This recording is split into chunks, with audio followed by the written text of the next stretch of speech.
I never expected to carry an alien woman across a moon's jagged terrain, let alone discover she was the empress of a galaxy-spanning empire.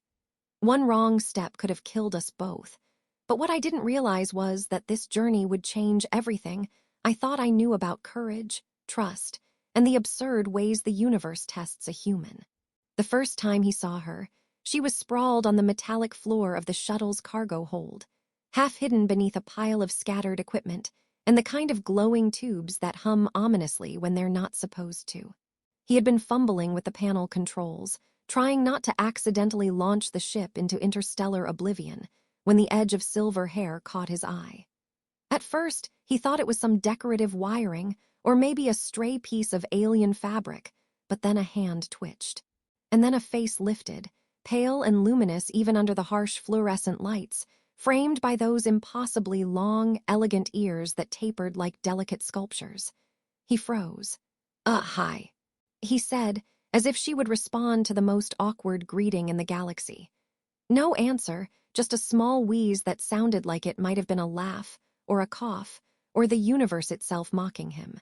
He crouched, glancing around as if expecting someone else to jump out and explain why a nearly unconscious alien woman was lying in his cargo hold. But the hold was empty, except for the humming equipment and the faint smell of ozone. "Okay," he muttered, kneeling beside her. "Definitely not on the schedule for today." He lifted her carefully, which is to say he lifted her as carefully as someone who had spent more time dropping grocery bags than aliens could manage.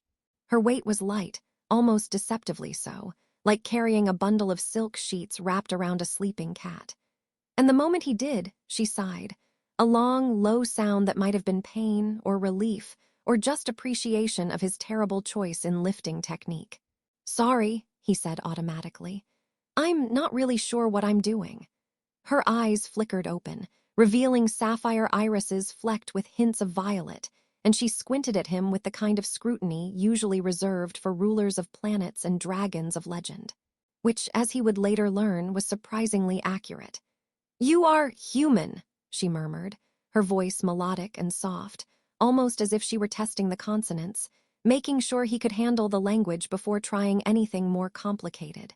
"I am not dead," he replied, because honesty is underrated in first impressions, and he wasn't about to add deception to this already precarious situation.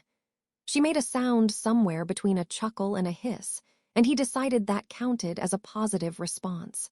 The shuttle's emergency lights flickered, throwing the hold into alternating shades of red and gray. He swore under his breath. Yeah, I know, could be worse. Could be a plasma leak, or a minor black hole forming in aisle 3. Or, he gestured vaguely, hoping she wouldn't ask for clarification, something equally catastrophic. She blinked slowly at him, which he took as either confusion or amusement, and he decided to stick with amusement. "See, I tell jokes under pressure, keeps me alive, usually." He shifted her weight, testing how best to carry her through the narrow corridors, and she huffed a small laugh. "You are clumsy," she said. It was more a statement than an insult, and he grinned sheepishly. "Thank you," he said, because apparently flattery was easier than admitting that yes, she was right, and yes, he had just tripped over a conveniently placed toolbox. Navigating the ship was a series of small disasters, each punctuated by his muttered apologies and her quiet, amused commentary. At one point, he hit a panel with his elbow, sending a spray of sparks into the air. Oh. That's fine, just a minor electrocution hazard," he said, waving his free hand as if the hazard were imaginary. She rolled her eyes, or at least he assumed it was an eye roll, though with those long ears it was hard to tell. "You are entertaining," she murmured, the corners of her lips twitching in a way that suggested amusement rather than judgment.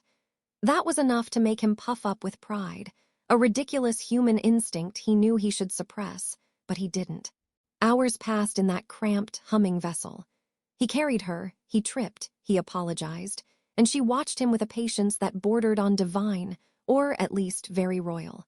Occasionally, she would murmur something about the lights, the hum of the engines, the smell of the metal and ozone, and he would try to respond with jokes that mostly fell flat.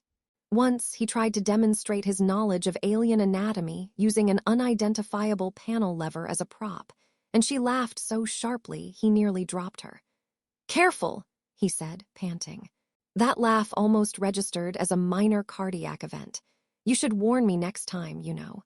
She tilted her head, and in that motion, he caught a glimpse of her full height and elegance even as she remained half limp in his arms. There was something regal about her, something that made him acutely aware of how ordinary he was in comparison, and yet he didn't feel fear. Somehow, he felt necessary, which, in retrospect, was dangerous and delightful all at once. The ship's computer pinged, announcing a detour to an uncharted asteroid field, which he interpreted as a personal insult.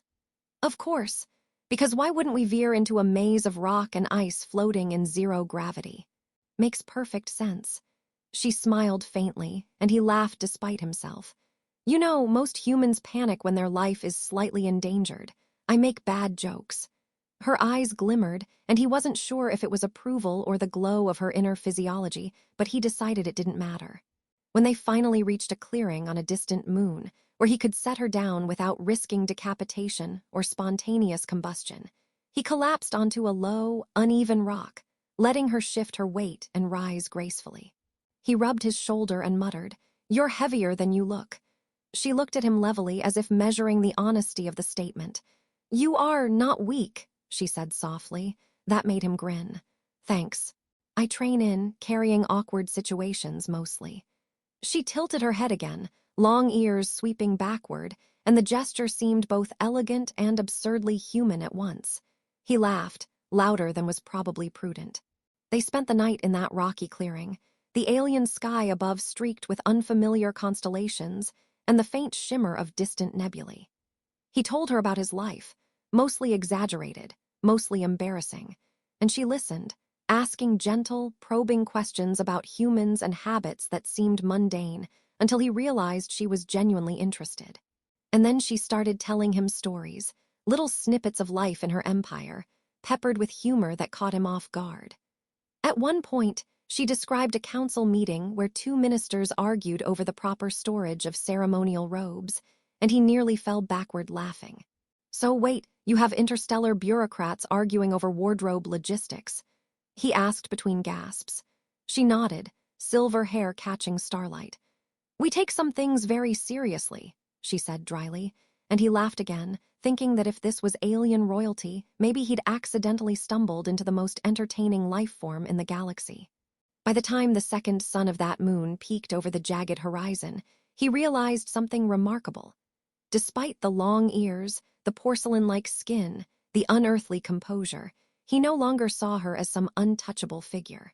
She was a companion in a shared absurdity, a fellow traveler in danger and humor, and though he didn't know her full story, he felt the beginning of trust form in the spaces between laughter and exhaustion.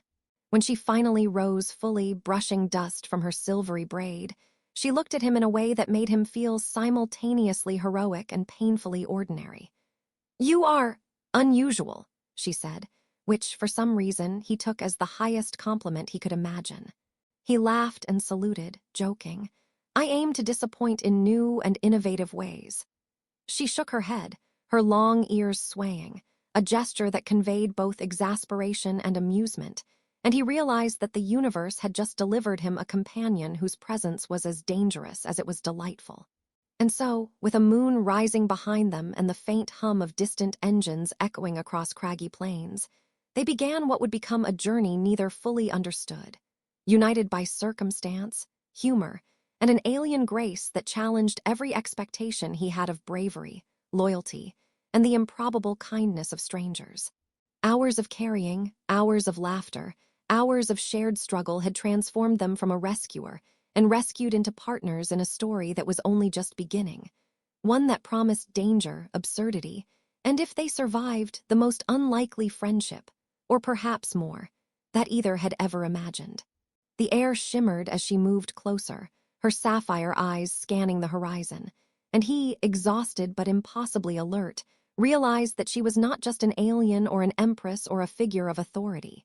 She was someone who had forced him to confront his limitations, his courage, and his capacity for care. And he was quietly, foolishly thrilled by the challenge. The second morning came like a whisper over the jagged horizon, the twin suns of the moon casting long shadows across jagged rock formations that looked like the remnants of some ancient, quarrelsome civilization. He awoke to the soft sound of movement beside him and blinked against the strange, violet-tinged light. She was sitting up, long silver hair cascading over her shoulders, the braid now undone, and tangled in a way that somehow made her appear both unearthly and delightfully human. The long ears that had seemed so alien yesterday twitched as she adjusted her position, and he was immediately reminded of a cat, though much larger, far more intimidating, and infinitely more elegant.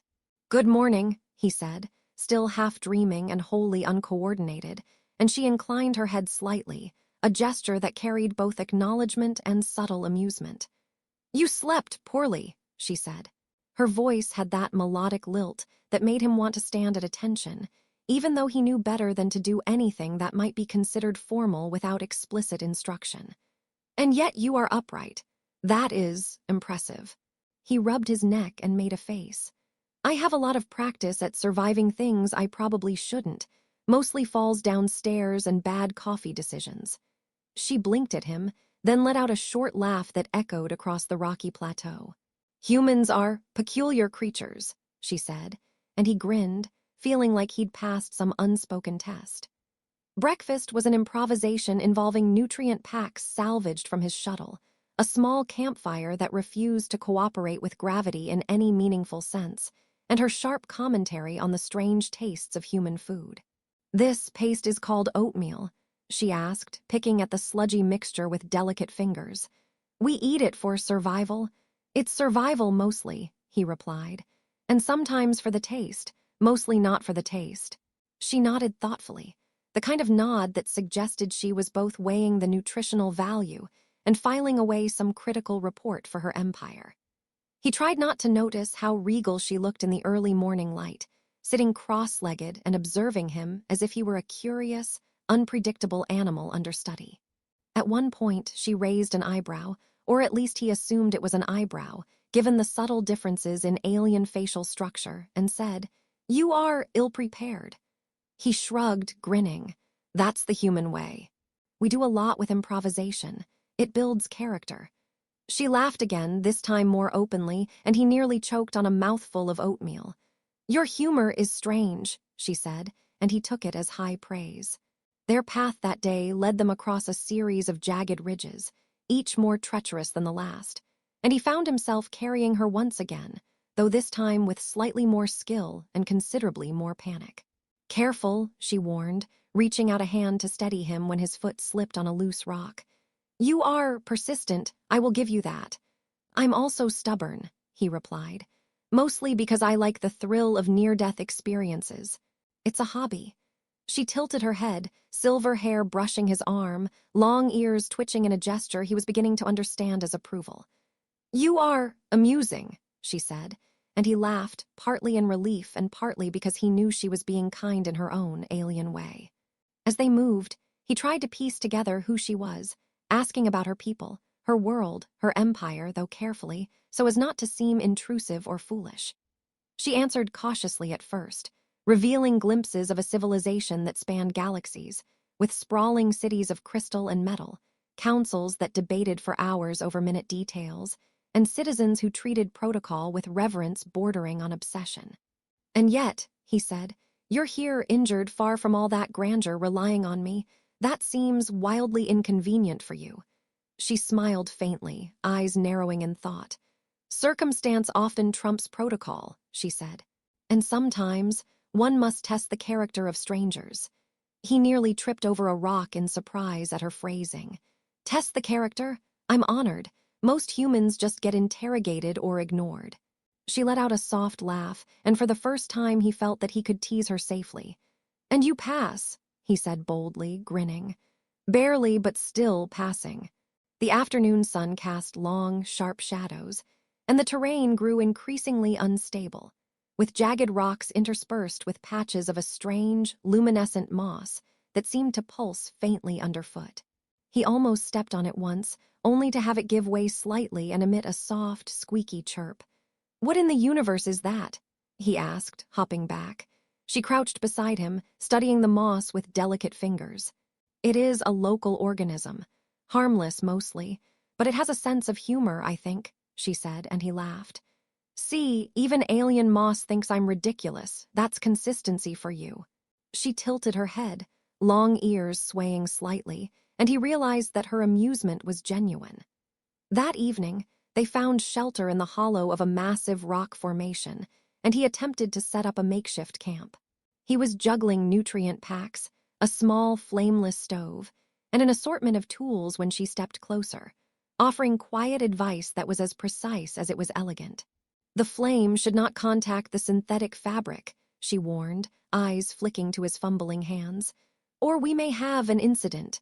He paused, glancing at her with mock horror. "You mean a small fire? Or the kind that explodes spectacularly in my face?" She raised a delicate eyebrow, or at least the motion resembled one, and said, "Perhaps both. Avoid if possible." He chuckled and moved more carefully, earning a small smile from her that made the ache in his shoulders feel momentarily worth it. Night brought alien stars into sharp relief, constellations he could not name, and the faint glow of distant nebulae painted the horizon in shifting blues and purples. They sat together on the rock floor, the air cool and fragrant with alien flora, and shared stories. He told hers of ridiculous human mishaps, pets that escaped, neighbors with bizarre habits, meals that failed spectacularly.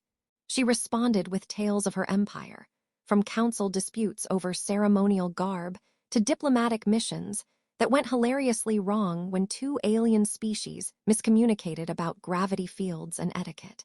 Each laugh, each exchange of absurdity, wove a deeper connection between them, a bridge across species and circumstance.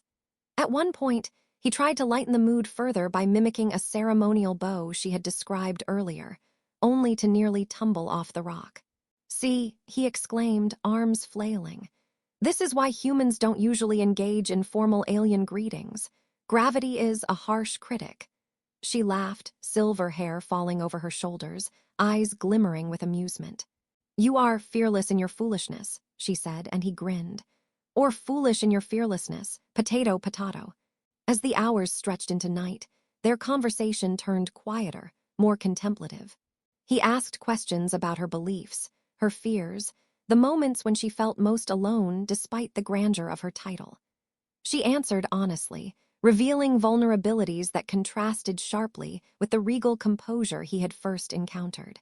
He listened, offering words of encouragement that were awkward, imperfect, but sincere. "You're doing something remarkable," he said finally, watching her gaze drift toward the stars. "And also completely insane, but mostly remarkable." She smiled faintly, her long ears flicking back, a small gesture that somehow conveyed both amusement and appreciation.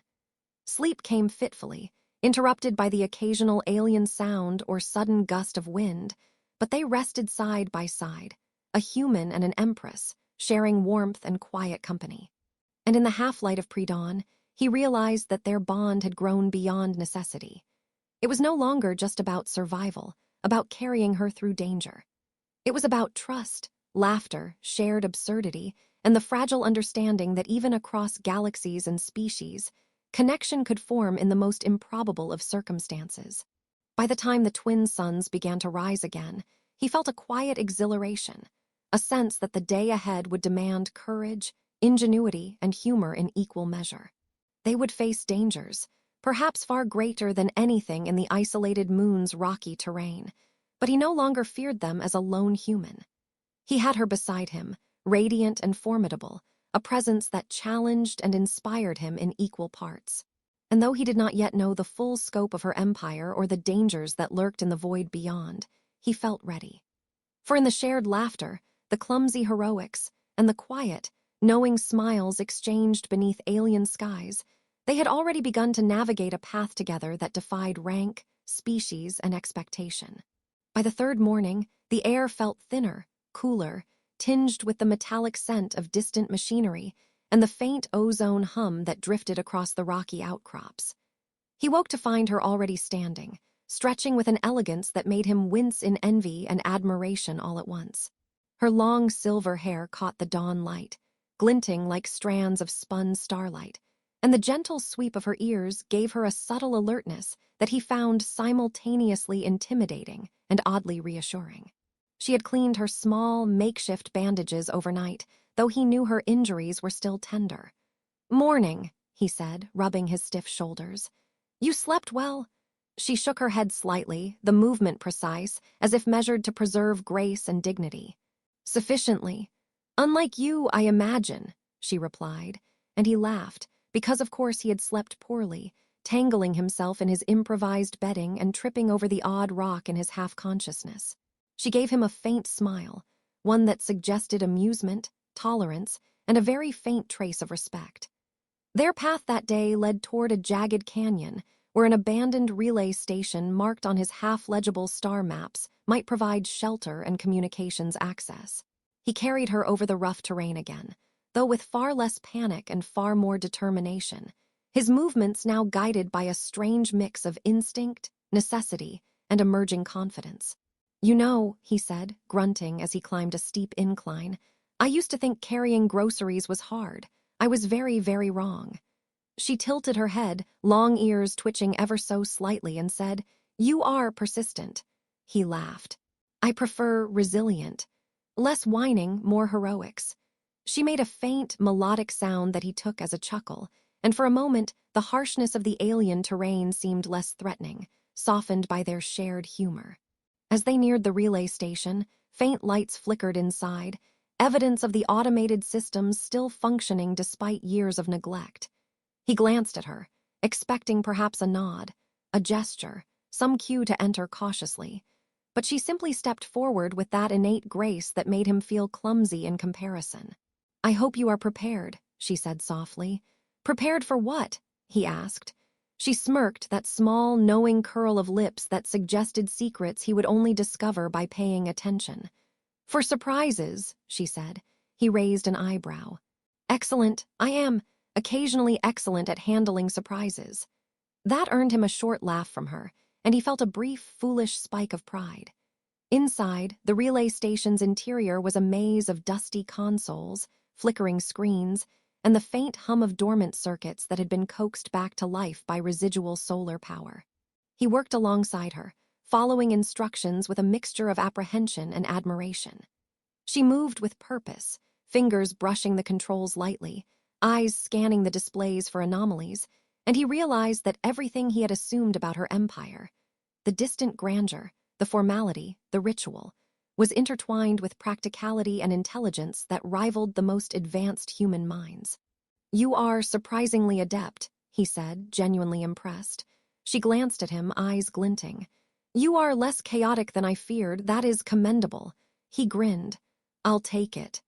Hours passed as they stabilized the relay station, rerouted communications, and assessed the readings from surrounding satellites and planetary monitors. At one point, a faint tremor ran through the building, and he yelped, almost spilling a tray of improvised tools. She steadied him with a hand on his shoulder, long fingers cool and firm. "Careful," she said. "You are nearly comical in your reactions." "I prefer animated," he said, wincing at a particularly sharp vibration underfoot. "Much more heroic." She tilted her head and laughed softly, and the sound carried through the abandoned station like wind through crystal tunnels. As the day turned to dusk, the relay station stabilized, its communications linked to distant allies in her empire. With the system online, she turned to him fully, a rare moment of stillness between them. "You have changed my perception of humans," she said quietly. "You are capable of courage, compassion, and absurd humor." He laughed, feeling warmth spread through his chest. "I've always known we're capable," he said, "mostly in situations where you'd least expect it." She considered him, eyes narrowing ever so slightly, and for the first time he sensed the weight of her full authority, tempered by trust. "You are extraordinary in your ordinariness," she said, and he blinked. "I'll take that as a compliment." She gave a small nod, silver hair brushing the consoles. Their return journey to the shuttle was smoother, aided by the terrain's relative simplicity compared to the prior rocky passes. He carried her with ease now, his muscles accustomed to her weight, and his mind sharpened by the constant demands of survival and cooperation. She walked alongside him when she could, offering quiet guidance and soft commentary that often contained subtle jokes hidden in formal phrasing. At one point, she remarked on the strangeness of human footwear, and he laughed so hard he nearly tripped over his own boots. "See, this is why I make bad fashion choices. It's practical for near-death experiences." She laughed again, a melodic, crystalline sound that made his heart beat faster without reason. Back aboard the shuttle, he prepared the controls for departure, checking systems, fuel, and emergency protocols. She hovered nearby, observing, occasionally offering insight in a tone both authoritative and gently teasing. "You are methodical," she said. "For a human, that is reassuring." He grinned. "Methodical is one way to put it. Panic is another. Mostly methodical, though, I promise." She tilted her head, long ears swaying slightly, and smiled. A full, unguarded smile that seemed to transform the small shuttle cabin into something far warmer than its utilitarian metal interior. As they left orbit, he glanced at her, silver hair catching the artificial lights, eyes reflecting distant stars. "You know," he said, "I never expected to be part of an interstellar rescue mission, or to be friends with an empress, or to survive without blowing up the shuttle at least once." She smiled faintly. "And yet you have. That is remarkable. Most humans would have faltered." "Mostly because most humans don't get to carry someone with long, elegant ears across alien landscapes while cracking jokes," he said, and she laughed, the sound light and genuine, filling the cabin with warmth. Over the following hours, they exchanged stories, planning, and quiet observations about the galaxy and their respective worlds. He learned more of her empire, the politics, the vast distances, the intricate balance of power, and she learned about his human idiosyncrasies, his stubborn optimism, and his strange talent for finding humor in every conceivable catastrophe. Each conversation deepened the bond they had formed through shared danger, laughter, and endurance. He began to realize that he had changed, not merely grown stronger or more resilient, but more aware of his own capacity for empathy, courage, and connection beyond species or status. When they finally approached her homeworld, the view was breathtaking. Sprawling cities of crystalline spires, glowing rivers of energy, and fleets of ships patrolling orbital paths with elegant precision. She stood at the viewport, observing in quiet contemplation.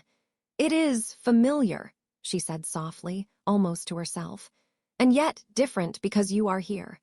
He felt a strange swell of pride and humility, realizing that his presence had altered her perception, even in a small way. "Well," he said, "I try to leave subtle impressions everywhere I go. It's my signature style." She turned to him, long ears swaying, eyes glinting with amusement. "You are uniquely human. I will remember this." They landed, greeted by officials who bowed or inclined their heads with the proper formality, and he felt a wave of awkwardness wash over him. Hello," he said, giving a small, tentative wave. She placed a hand lightly on his shoulder, a silent reassurance, and he felt steadied by her presence. She addressed the assembly with authority, then turned to him with a soft smile. "You have earned my trust," she said, "and my respect." "That is rare," he laughed softly. "I aim for rare, mostly by accident." In the quiet afterward, she led him through her palace, revealing the majesty of her world. The halls of crystal, the gardens suspended on magnetic fields, the libraries of star charts and histories. Everywhere he looked, he saw not only the power and wealth of an empire, but also the meticulous care and thoughtfulness that guided it. And throughout, she remained by his side, neither distant nor formal, but engaged, curious, and most unexpectedly amused by his human antics. By the time night fell over the imperial city, he realized that he had changed profoundly. He was no longer just a man thrust into an impossible situation. He was someone who had proven courage, compassion, and resilience, not for recognition, but because it was necessary, because it was the right thing to do. He had laughed, faltered, stumbled, and yet endured. And through it all, he had formed a bond with an alien empress, one that transcended titles, species, and expectation. She turned to him one final time that evening, the city lights reflecting off her silver hair, her long ears catching the faint breeze that circulated through the palace balconies. "You are more than I anticipated," she said softly, "and I am grateful." He smiled, feeling warmth spread through him in a way that no danger, no challenge, no interstellar crisis could have prepared him for. "Likewise," he said. "And for the record, I never expected to meet an empress, carry her across a moon, survive alien moss, and still make jokes. But here we are." She laughed, and he laughed too, both of them aware that the universe was vast, unpredictable, and filled with possibilities they had only just begun to explore. The stars above shimmered, distant yet familiar. They landed, greeted by officials who bowed or inclined their heads with the proper formality, and he felt a wave of awkwardness wash over him. Hello," he said, giving a small, tentative wave. She placed a hand lightly on his shoulder, a silent reassurance, and he felt steadied by her presence. She addressed the assembly with authority, then turned to him with a soft smile. "You have earned my trust," she said, "and my respect." "That is rare," he laughed softly. "I aim for rare, mostly by accident." In the quiet afterward, she led him through her palace, revealing the majesty of her world. The halls of crystal, the gardens suspended on magnetic fields, the libraries of star charts and histories. Everywhere he looked, he saw not only the power and wealth of an empire, but also the meticulous care and thoughtfulness that guided it. And throughout, she remained by his side, neither distant nor formal, but engaged, curious, and most unexpectedly amused by his human antics. By the time night fell over the imperial city, he realized that he had changed profoundly. He was no longer just a man thrust into an impossible situation. He was someone who had proven courage, compassion, and resilience, not for recognition, but because it was necessary, because it was the right thing to do. He had laughed, faltered, stumbled, and yet endured. And through it all, he had formed a bond with an alien empress, one that transcended titles, species, and expectation. She turned to him one final time that evening, the city lights reflecting off her silver hair, her long ears catching the faint breeze that circulated through the palace balconies. "You are more than I anticipated," she said softly, "and I am grateful." He smiled, feeling warmth spread through him in a way that no danger, no challenge, no interstellar crisis could have prepared him for. "Likewise," he said. "And for the record, I never expected to meet an empress, carry her across a moon, survive alien moss, and still make jokes. But here we are." She laughed, and he laughed too, both of them aware that the universe was vast, unpredictable, and filled with possibilities they had only just begun to explore. The stars above shimmered, distant yet familiar, and in that quiet, shared moment, they understood something fundamental. That bravery and compassion, humor and patience, trust and connection, could bridge the unfathomable distances between worlds, between titles, between species. And as they stood together, human and empress, in the glow of alien lights and the hum of quiet machines, they both knew that their journey had ended and begun all at once, that the bond they had forged would endure, carrying the lessons, the laughter, and the improbable heroics forward into the vast, unpredictable expanse of the galaxy.